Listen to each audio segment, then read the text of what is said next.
Hi, this is Michael Buffer, and welcome to the BoxHard Podcast. Hello, everyone. This is Mikey Garcia. This the monster from the swamps, Regis Rougarou Program. Hey, what's up? This is King Carlos Molina, former IBF world champ. This is Michael, the Bounty Hunter, 2012 Olympian and your people's champ. This is Charlie Edwards, flyweight champion of the world. This is Fast Eddie Chambers, and you're listening to the BoxHard Podcast with my main man, Joey Coastman. Hello everybody and welcome to episode 559 of the BoxHard Podcast. I'm your host Joey Coastman. I am riding solo this week. There is no Eddie, and it's simply because there's not too much to say. It's another bite-sized show, but we do have another guest on this week's podcast. There's a very short review part. There's a very short preview part. There's no news. We're going to go, though, straight to the review part. This one went down last Saturday, the 11th of July, in Moscow, Russia, at the VTB Arena. Over here, we saw Artem Suslankov, the undefeated Russian, moved to 15-0. A TKO in the end in round 11 against Joe Joyce, now 16-5.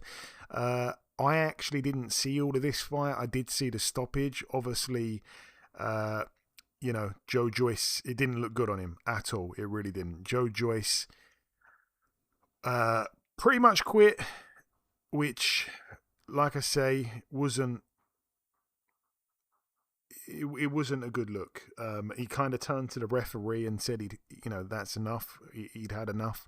There was a few seconds where the referee didn't quite know what was going on, and Suslankov was still throwing punches. It's a sad way, though, to see Joe Joyce go out. A guy that, like I said, until he met Zhang, he looked phenomenal. I don't mean I don't necessarily mean he was super quick or his punch selection was good. It's just that he brought something different to the heavyweight division. That toughness, the juggernaut, the fitness that he had for a big guy was, and the agility, despite being quite slow, was something that the heavyweight division hadn't seen, and we never got to see it up against the best of the best because he didn't get there. It's just a real shame, especially for his career to kind of look like it's over now, and to sort of bow out in that way. It wasn't great. Moving up to the main event, we saw Murat Gassiev get a successful defense of his WBA world title. He's now 34-2. A TKO in round 6 against the German Peter Kadiru, now 23-2. Gassiev won every round prior to the stoppage. That, though, brings the review part to a close. It's now time to welcome this week's special guest.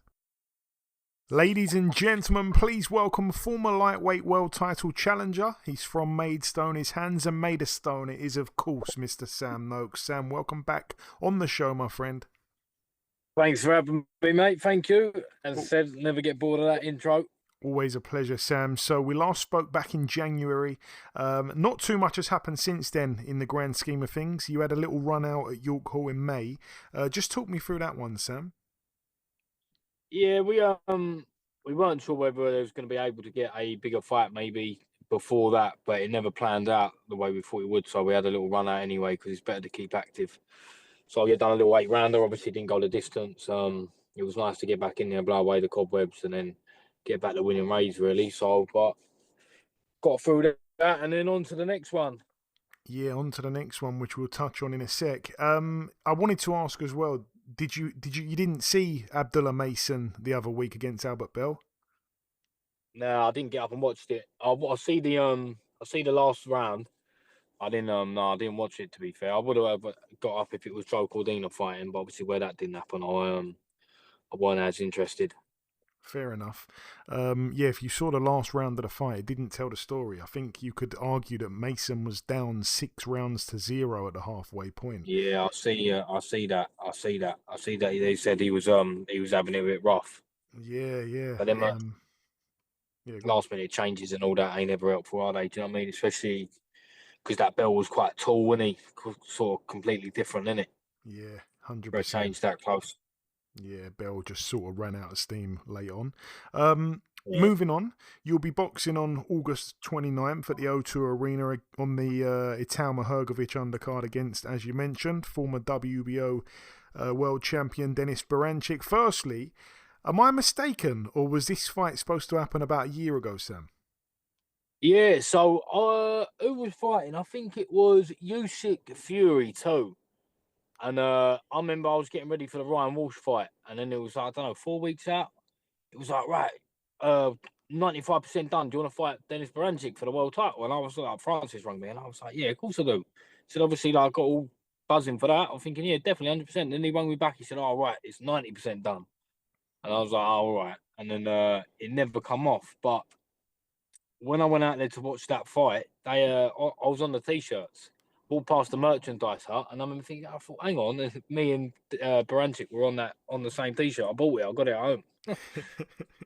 Yeah, we were on it. Yeah, I couldn't believe it. So obviously it was close, but we as soon as he beat Navarrete, I think that was a fight that we were trying to get for the world title. But I know he had another fight with Top Rank, and that's when he fought Keyshawn, isn't it? So I mean, to be fair, it would have been a nicer world title fight than the one I had. But do you know what I mean? But listen, we're getting to it now. We're both in the same sort of place, really, that he can't afford to lose one, and I can't afford to lose one. So it should be a good fight. Yeah, we're finally getting the fight. You share a common opponent in Yvonne Mendy, obviously. You didn't lose a single round on all three judges' scorecards to Mendy. Berinchyk lost 4 rounds against Mendy across all three. So, yeah, 4 rounds from each card. Can anything be taken away from that, Sam? I think for me with the Mendy fight, obviously, credit to Mendy. I mean, he was in a better way than I was at the end of the fight. And even though obviously I was never lost a round, but obviously put it all in, he come in. It was not a mark on the geese. I couldn't believe it, mate. What a tough man. But I think obviously he fought Mendy a year or so before I fought him, I think.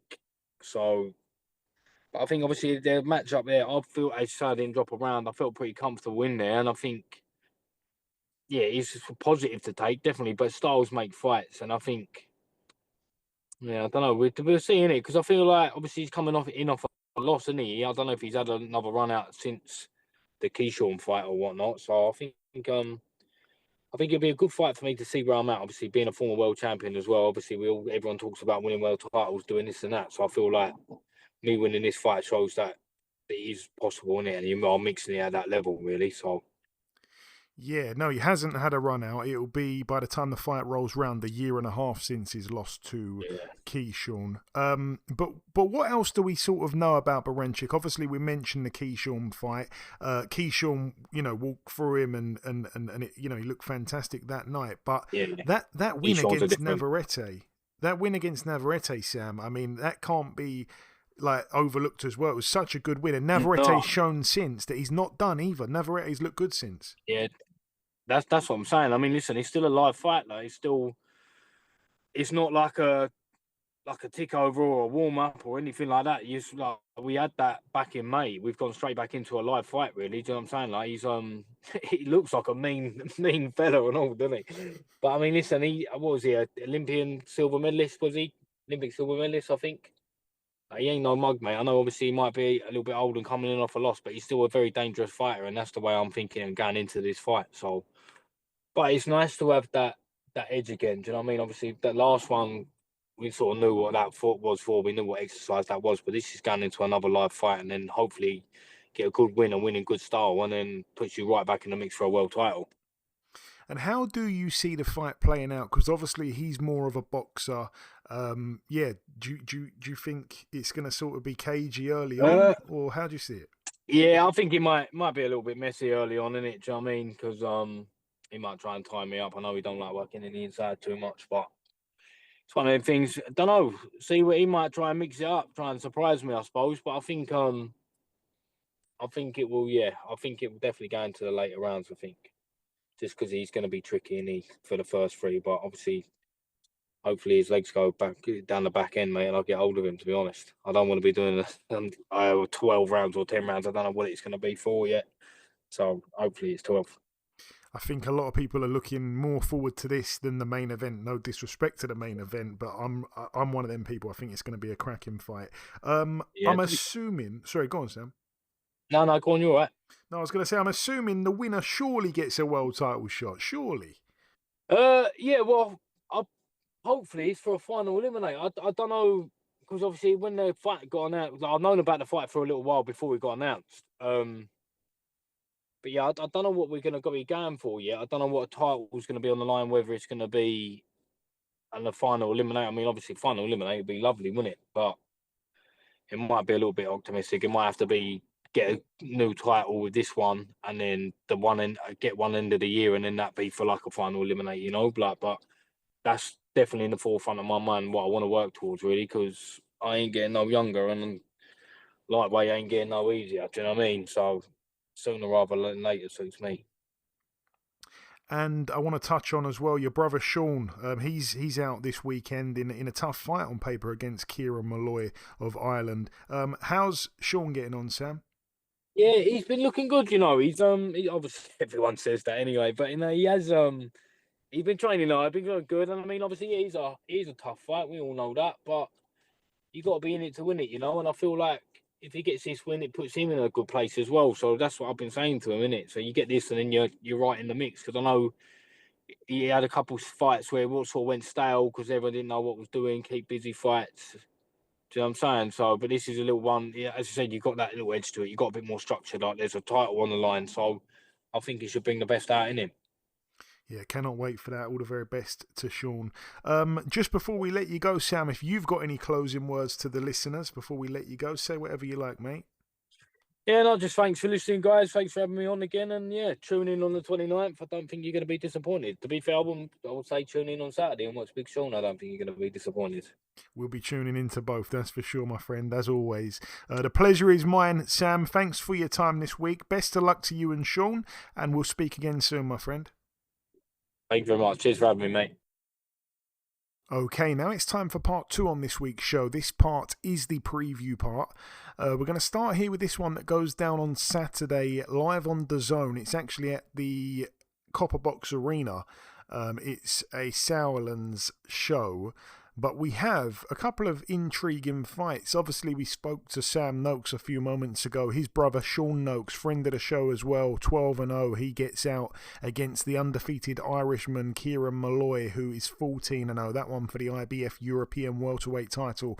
All the very best there to Sean Noakes, of course. And the main event, friend of the show, Harlem Eubank, 22-1. He gets out for the vacant IBF International welterweight title against the quite experienced Frenchman David Papeau, who is 30-1 with a draw. That's a tough fight for Eubank. He and Sean Noakes are both underdogs in their fight there. There's also a good fight on that undercard as well between, you've got two undefeated fighters. You've got Jake Henty. I'm going to tell a short story on him actually. He's 9-0 at the moment. He is getting in with Finley James, who's also 9-0. Again, Jake Henty's the slight underdog, and I'm going to be backing him. I'm actually going to put a bet down and back Jake Henty, because this one's for the vacant Southern Area welterweight title. But Jake Henty, lots and lots of rumours going round at the time, but they were I say lots and lots. There weren't lots and lots, but I heard it from a good source, let's just say, and it was true. Jake Henty had been sparring Josh Taylor for the Jack Catterall rematch, and Jake Henty was really having his way with Josh Taylor in sparring, and Jake Henty at the time was about 2-0, 3-0, so yeah, that told me that he was going to have a bright future. He's remained undefeated in all this time, and yeah, Jack Catterall went on to win that fight. So, yeah, I will be backing Jake Henty for this one here. All the best to him. Moving now, though, to the Dignity Health Sports Park in Carson, California, USA. This one's also going to be on DAZN. We're going to touch on the undercard. We have the Brit heavyweight, Leo Atang, 7-0. He's getting his USA debut against 2-1 Glenn Williams. That's a 6-rounder there at heavyweight, of course.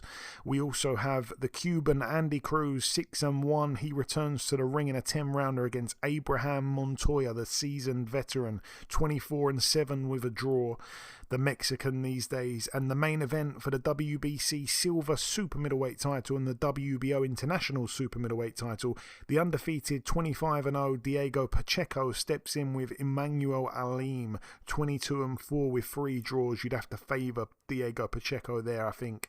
But it's another learning fight. It's another, I won't say step up, but it's kind of it's a step to the side. I don't think it's a drop down in level from his recent opponents. It's kind of the same sort of level, I'd say.